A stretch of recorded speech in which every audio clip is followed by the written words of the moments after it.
டெய்லியும் எந்த குழம்பு வைக்கிறதுன்னு குழப்பமா இருக்கா? ஒரு நாள் மோர் குழம்பு வச்சு பாருங்கள். கம்மன்னு அசத்தலாக இருக்கும். அதுக்கு 1 ஸ்பூன் அளவுக்கு பச்சரிசி துவரம் பருப்பு 2ம் சேர்த்து ஊற வச்சுட்டு கூட 3 பச்சை மிளகாய் வச்சு மைய அரைச்சி எடுத்துக்கோங்க. அதுக்கப்புறம் 6-7 காஞ்ச மிளகாவே கிள்ளி வச்சுக்கோங்க தாளிக்கிறதுக்கு.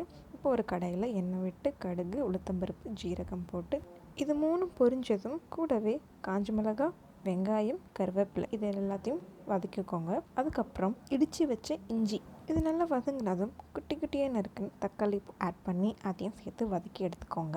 அது கூடவே கொஞ்சமாக பெருங்காயத்தூள் வாசனையாக இருக்கும், அதை ஆட் பண்ணிக்கோங்க. அப்புறமா மஞ்சத்தூள், மிளகுத்தூள் 2த்தையும் சேர்த்து ஆட் பண்ணிவிட்டு நல்லா வதக்கி எடுத்துட்டதுக்கப்புறமா அடித்து வச்சுருக்க தயிரில் நம்ம ஏற்கனவே அரைச்ச பச்சை மிளகாய், அரிசி, துவரம்பருப்பு மிக்ஸ்சரை இது கூட ஆட் பண்ணி அதில் ஊற்றிடலாம். இந்த மாதிரி திக்காகி கொதித்ததும் ஆஃப் பண்ணி அது மேலே கொஞ்சம் கொத்தமல்லியை போட்டு இறக்கி சாப்பிட்டு பாருங்கள். அமிர்தமாக இருக்கும். கண்டிப்பாக ட்ரை பண்ணி பாருங்கள். இந்த வீடியோ பிடிச்சிருந்தா மறக்காமல் லைக், ஷேர் அண்ட் சப்ஸ்கிரைப் பண்ண மறந்துடாதீங்க. பாய்.